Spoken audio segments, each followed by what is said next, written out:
പ്രമുഖ ധനകാര്യ സ്ഥാപനമായ ICL ഫിൻകോർപ്പ് ലിമിറ്റഡിന്റെ കോർപ്പറേറ്റ് അനക്സ് ഓഫീസ് കൊച്ചിയിൽ പ്രവർത്തനം ആരംഭിച്ചു. മന്ത്രി പി രാജീവ് ഓഫീസ് ഉദ്ഘാടനം ചെയ്തു. കഴിഞ്ഞ 34 വർഷമായി പ്രവർത്തിക്കുന്ന ICL ഫിൻകോർപ്പ് മധ്യകേരളത്തിലും പ്രവർത്തനം വ്യാപിപ്പിക്കുകയാണ്. ICL Fincorp CEO Uma Anilkumar, GCDA chairman K Chandranpillai, ward councillor Shantha Vijayan തുടങ്ങിയവർ ചടങ്ങിൽ പങ്കെടുത്തു. ICL ഫിൻകോർപ്പ് വിശ്വാസയോഗ്യവും സമയബന്ധിതവുമായ സേവനം ജനങ്ങളിലേക്ക് എത്തിക്കാനാണ് ശ്രമിക്കുന്നതെന്ന് മന്ത്രി പി രാജീവ് പറഞ്ഞു.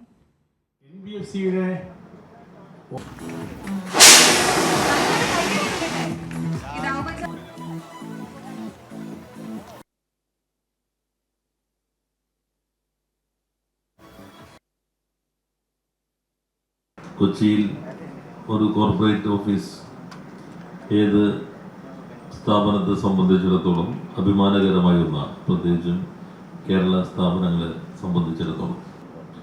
നോൺ ബാങ്കിങ് ഫിനാൻഷ്യൽ കമ്പനീസ് ഇന്ന് നമ്മുടെ സമ്പദ്ഘടനയുടെ പ്രവർത്തനത്തിൽ പ്രധാനപ്പെട്ട പങ്ക് വഹിച്ചുകൊണ്ടിരിക്കുന്നുണ്ട്. അതിൽ വളരെ പ്രധാനപ്പെട്ട പല കമ്പനികളും കേരളത്തിൽ തന്നെയുള്ളവയാണ്. കേരളത്തിൽ കേന്ദ്രമായി രാജ്യത്തിൻ്റെ പല ഭാഗങ്ങളിലും പ്രവർത്തിക്കുന്ന സ്ഥാപനങ്ങളാണ്.